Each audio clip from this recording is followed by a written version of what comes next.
Hello everyone, this is OX Tagus from the OX Tagus community. And ngayon guys, i-explain ko sa inyo kung paano maglaro ng Mushroom Warrior Play to Airdrop Telegram bot. Pero bago lahat guys, disclaimer lang, everything in this video na makikita nyo is not a financial advice. Always do your own research, invest only what you can lose. Okay? And nga pala guys, sa mga bago manonood natin ngayon is meron tayong ah Discord server na kung saan pwede kayo sumali. Dahil dun, ina-update natin yung community natin about certain things. So, para maging lagi ka updated, I'll do the research. Pindot-pindot ka lang sa tab natin. Ano nga ba yung mga research na ginagawa natin? So, for example, sa Animix, kung ano ba yung ano nila, tokenomics, ano ba yung kailan yung TGE, paano mag-earn. Kala natin dati sa Animix, sa laro ka lang pwedeng kumita ng airdrop points pero meron palang Sophon Node, Hold MUP, 'di ba? And ito, paano bumili, and marami pang iba, guys. So, I definitely recommend for you to join our community. If wala ka pa dito, guys, ilalagay ko yung link sa description ng video natin and sali na kayo. Okay, so, bago tayo pumunta sa gameplay ng Mushroom Warrior bot is, explain ko muna sa inyo kung bakit natin, need laruin siya. So, nasa sa inyo pa rin naman if ayaw niyo laruin. Pero para sa akin kasi, this is a very good game. Okay, so bakit? Una, tingnan niyo naman 'to, guys. Sobrang daming partnership, parang Pogs. And kaya siya gusto kong i-grind kasi this is ano, a really good thing sa isang company. Kasi 'di ba, the more partnership that you have, the more uh credible you are. Kasi sa pagbi-build ng partnership, guys, kahit saan 'yan, most of the time kailangan mutual yung benefits natin. No? So kailangan may with the partnership may maibibigay ka sa kanila, may bibigay sila sa'yo kasi yun nga yung sense ng partnership. And if we saw these many companies or games na nakipag-partner kay Mushroom Warrior Bot, then we can definitely say na Mushroom Warrior Bot is credible as they are right now, no? And yun, the only bad thing about these partnerships is syempre, these games are actually the small ones pa. So, wala pa akong nakikitang ah medyo malaki-laki na game dito, and most of them nga hindi ko nga kilala, eh. Pero the fact is, nagkaroon sila ng maraming partnership. And pangalawa kasi guys, the TGE based on their roadmap is 2025 quarter 2. So, nagre-range siya sa April to June, no? So, the fourth and sixth months of the year, and puwedeng-puwede natin siyang, i-grind talaga, 'no. We have 6 months, sobrang dami pang puwedeng mangyari sa 6 months, so i-grind na lang natin. And lastly, the reason why I think you should grind this is because it is under-farmed. Guys, last time I checked, hindi pa nga umaabot sa 300, ah players yung naglalaro nito, given the fact na September siya last year naglaro. Yes, 200,000 or 300,000 people are really, really good, no? Pero in comparison kasi sa ibang play to airdrop Telegram bots, usually kapag nasa ganung months ka na, nasa ano ka na, million spectrum ka na, no? And since this is under farm, alam naman natin na isa siyang criteria sa paghahanap ng airdrop, no? Kasi kapag sobrang dami yung players, ano mangyayari? Hati-hati kayo sa airdrop allocation and mas maliit yung makukuha niyo. Sandali lang guys, medyo sinisipon lang ako. Wait.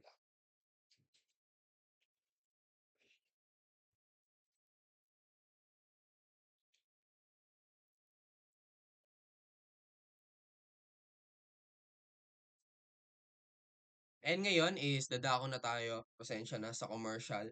And dadako na tayo sa Mushroom Horror Bot. So, paano nga ba to guys? And actually, habang kino-contextualize ko yung video, parang mahihirapan ako eh na i-explain sa inyo lahat. Kasi ngayon, currently, lahat na is unlocked sa akin. Kasi nakapaglaro na ako medyo matagal eh. Pero ever sa mga bago kasi, may mga buttons na hindi nyo pakita dito. For example, itong star, itong civilization, itong treasure, 'di ba? Itong itong toy, choice, 'di ba? So sobrang hirap niyang i-explain progressively or pagkasunod-sunod based on the progress of the game. Pero kaya ngayon is i-explain ko na lang every part of the game na kahit hindi siya sunod-sunod. So at least kahit paano meron kayong idea kung paano siya laruin. Okay, so eto, number one button is here,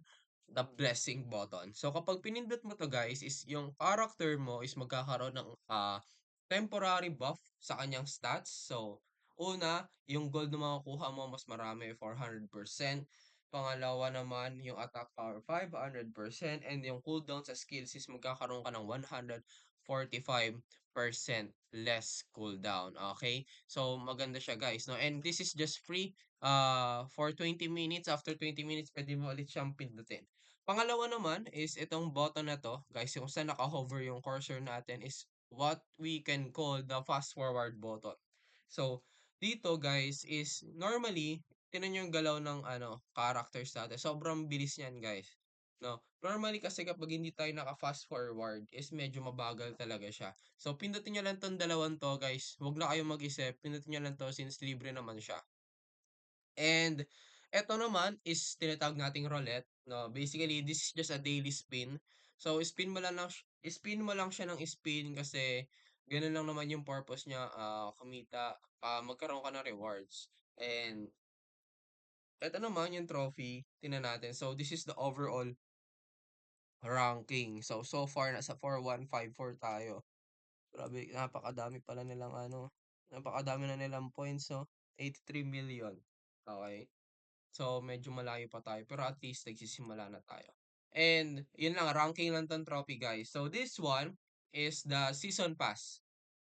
Okay. So, basically, kapag ma-access mo lang siya, yung left side rewards kapag bumili ka ng season, pass. Okay. So, para ano siya, sa Animix, di ba, may mga binili din tayong pass para mas dumami yung god power natin. Dito naman is nagkakaroon tayo ng rewards. Okay. Ano lang siya, season pass na siya basically. So, ito naman, hindi ko alam ano to eh. Okay, so this one is task, mga task nila sa game. And ito yung kailangan mo silang i-follow, yung mga partnerships nila. So, yun lang naman yun. And ito guys this is Raging Claw Dragon level. Ito guys is parang boss battle siya, pero daily siya nagre-reset, no? So, ang gagawin mo lang dito is kakalabanin mo na ng kakalabanin yung ano mo. Kasi ang reward na makukuha mo dito is ganito guys. And ito yung pinaka-airdrop token nila. Guys ito yung pinaka-airdrop token nila, which is the Mush. The ticker is Mush. And ito namang nasa left side natin is pambili mo dito ng items sa League Shop Daily. Kasi itong mga nandito guys is mas maganda talaga yung mga items na binibigay compared din sa normal shop lang natin.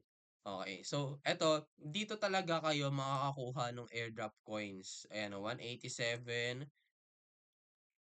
Ayan. Eto yan guys, oh. Ayan, naging 145,000. Yun lang naman yung mga kailangan nating tandaan guys. So, yung mga buttons na makikita natin sa iba is hindi pa talaga sila yung makaka-earn para sa atin. So ito, dito pa lang, no. So if hindi niyo pa na-unlock siya, magpalakas na kayo doon sa ibang areas ng game kasi ah ito talaga yung way para makapag-earn kayo ng airdrop points. And next is ito naman, yung teddy bear is just the referral. So copy mo lang yung link and dun tayo dun tayo ano kayo mabibigyan ng rewards. Pero dito hindi siya lifetime, alam ko. Ayan. So 10 tapos one time lang siya actually. One time lang siya dito mo magagamit. So wala siyang for example 10% of lifetime savings is hindi. Ganyan lang siya. Okay? And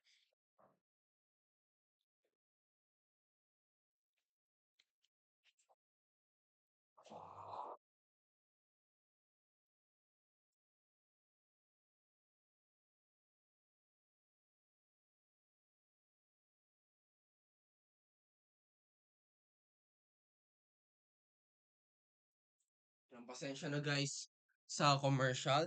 And dito naman tayo sa right side natin na buttons. And this one is connect wallet. So basically kapag nagka-airdrop kailangan mo siyang pindutin. Pero ngayon hindi ko pa siya kino-connect. So ito naman settings lang. So sa lahat ng games ayoko nang may sound kasi maingay. And ayoko ng ganyan. So hindi ko siya ginagamit. So this one naman, etong speaker button is ipupunta ka lang sa pinaka-official ah official Telegram announcement channel nila. So, yun lang naman. And, eto naman is Daily Quest. Okay, Daily Quest lang siya. I think we're familiar naman with the Daily Quest. Ito, ano to? So, ito naman yung uh, official Mushroom Warrior bot, chat, no? So, yan lang, usap-usap kayo. Pero I don't like talking kasi sa ganyan, no? So, ayun. So, ito naman is actually ah, ma-improve yung stats mo if meron kang mga items na ganito na nire-require. Like for example, magkakaroon ka ng 5.4A na attack if meron kang 28. Paano ba siya nangyayari? So, tingnan natin. Ah, eto dito guys, magsusumon kayo. Pindutin nyo lang to and magkakaroon kayo ng items. And yung item na to is yun yung mga gamit para doon. So, summon nyo lang siya. Libre lang siya guys, 3 times a day. Or pwede nyo rin gastusan. And, nasaan yan? Dito. Ayan, wala. Walang umabot. Okay? So, yun lang siya. So, magko-collect kayo ng items para makapag-upgrade kayo ng stats nyo using those items. So, sana malinaw. Hindi ko siya din siya ma-explain eh. And ito naman is, ito yung weekly, I think this is the weekly, or our monthly quest. Monthly quest pala siya, sorry. Okay, so nakompleto ko na rin siya. So, quest lang. And ito naman, itong last button natin dito is price list. So basically, if nagkaroon ka ng rewards, kunyari may event yung Mushroom Warrior bot, nagkaroon ka ng reward. If bumili ka ng pass, season pass, dito siya mapupunta. If bumili ka pa ng kung ano-ano, is dito siya mapupunta using dollars or ton. Diyan siya lalabas guys, and diyan mo siya i-claim. Okay? So, yung mga quest natin, tatlo pala guys dito sa pinaka-quest yung Enhanced Critical. So, this is just more of the game itself. And pangalawa naman, the daily quest is yung parang pang araw-araw na nagre-reset. And dito naman is the weekly. So, we have the daily quest. This is the daily quest.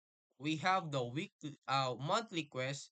And meron din tayong in-game quest for the progress of the game. So, I think sana malinaw na. No? So, ito nakikita nyo sa baba,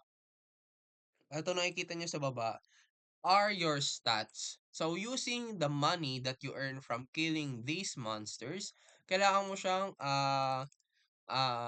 i-upgrade para mas lumakas yung character mo. And obviously, para maging malakas ka and mas makapag-progress ka sa game. Nila naman. So, I don't know the best build out here. So, ginagrind ko lang siya. Pero, if you're talking about my preferences, always max first, the double shot, critical hit chance, attack speed, and triple shot if okay siya sa inyo. Kasi bakit? Sobrang OP kapag 100% nagki-critical hit ka. 'Di ba critical hits are supposedly by RNG lang or by algorithm. Pero since nagki-critical hit ka 100%, lahat, tinan mo, pula lahat, 100%, nagki-crit lahat ng atake mo. And pangalawa, nagdo-double shot ka 100%. So, double shot yung nangyayari kada attack mo. And ito, magkaka-triple shot pa. Hindi ko pa nga maximum eh. Di ko pa nga na maximize. Wait lang guys.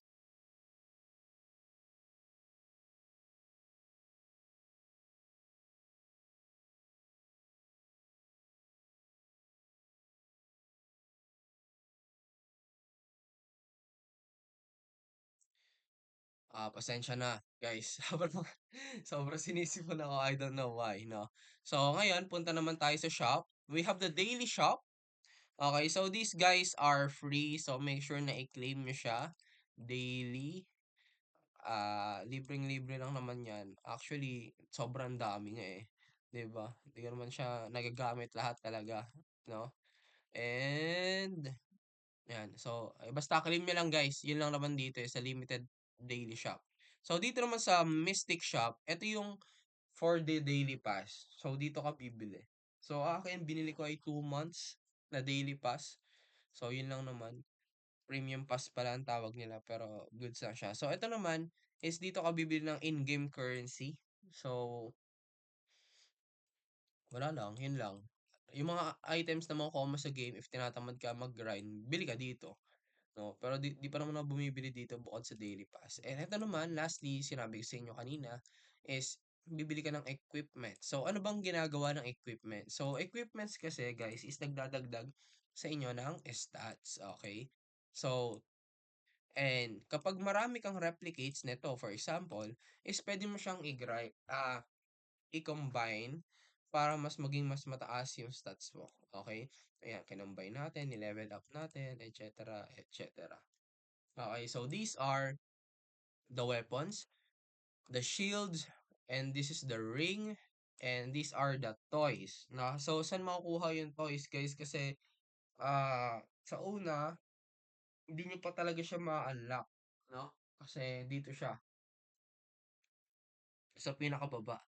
Hindi ko alam kung anong level nyo siya ma-unlock, pero grind lang dapat. Grind nyo lang, and eventually makakapunta naman kayo dito. And pangalawa, these are the pets. Yung pets kasi guys is parang companions siya na nagbibigay ng buff and at the same time tulong din sa inyo sa battle. Minimal lang yung health niya pero it's much better pa rin if meron. Yun lang naman yun. If if familiar kayo, para siyang support. Yun na lang. If naglalol kayo, nagdodota, nag-ML, para siyang support pero pinakawalang kwentang support. Yun lang naman. No? And last, next naman natin is eto, mga boss battle. So, kailangan mo lang siyang gawin or puntahan para magkaroon ka ng rewards. Okay, so dito una, gems, dito, coins, dito, etc. As dito naman, sa research is dito mag-upgrade ka ng stats. Okay, yan lang yan. Stats mo lang. So dito, para kasi makapag-upgrade ka ng stats, kailangan mo ng resources nito. So dito ka mag-hunt. Ayan, no, for example,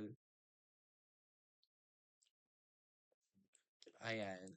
So, papasabugin mo lang yan. Magmina ka lang. Magmina ka lang. I think, ano na naman siya. So, ito rin, dagdag stats lang. Bili ka lang. Yan lang. Yun lang masasabi ko. Tapos, ito, pindot-pindutin mo lang. Tapos, upgrade. Yun lang. Huwag nyo na mag-isip, guys. Huwag mo na stressin yung sarili mo. Ano ka lang, pumindot ka lang. Yun lang yan. And, lastly naman, is dito sa character. Medyo change character dito, ah. So, dito guys, enhance niya lang siya lahat ng heroes kasi lahat ng stats na nasa hero, nasa ibang hero. For example, ito kasi yung gamit ko sa pinakahuling character, si Kiki, no? Pero, ina-upgrade ko pa rin siya yung ibang heroes na meron na ako kasi eto, applies to all mushrooms sabi dito. So, ibig sabihin, kahit hindi ko gamit to, yung mga effects na meron siya is na-apply pa rin kay Kiki. So, yun yung maganda. So, upgrade nyo lang din siya, guys. So, paano ba makakuha nung pang-upgrade? Yung kulay blue. Eto, dun sa Mina. Sa Mina. Okay? So, skill. Ito yung mga skills. I think you're familiar with skills kasi alam nyo na yan. So, itong relics naman is mga item siya na pwede mong bilhin para magkaroon din ng dagdag stats. Yun lang naman. And mastery. So, ito rin, dagdag stats din siya. Ayun lang, daming dagdag stats pero yun lang din naman yung sense ng game. Tapos, ito naman, ah, sige, lock na natin. Parang stats lang din. Yun lang. Di ko alam, guys. Puro dagdag stats lang din siya. Yun lang. And, pakita ko na lang sa iyo paano ginagawa yung battle. Yeah, bubugbugin mo lang 'to. Ayan guys, bubugbugin mo lang sila. And ayan, medyo humina tayo. Gamitin natin 'to. Eto. Tapos dito sa Dwarven King, hindi mo matatalo si Dwarven King. Ibig sabihin mo lang, papataasin mo lang yung damage na may inflict mo kay Dwarven King. Kasi the more na mas mataas yung reward, mas malakas yung damage, mas marami kang rewards. Tapos dito naman sa Gold Rush, pag napatay mo siya, sobrang dami mong gold na makukuha. Ito, tinan mo, ang bilis oh. Tinan mo yung gold ko, 1.1 lang.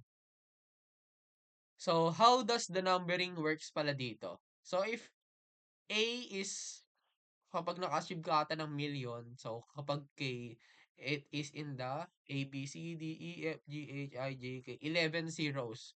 So, meron na tayong 11 zeros. Hindi ko na alam kung ilan yun. Hindi naman ako mathematicians guys. So, dito naman sa Legion Rush is, pupunta ka dito para magkaroon ka ng ring na pwede mong i-equip sa hero mo. Okay? Yun lang. So, pipili ka ng mga stats na kailangan mo dito. If wala kang gusto, pwede kang pumili or hindi, run away. Yun lang naman.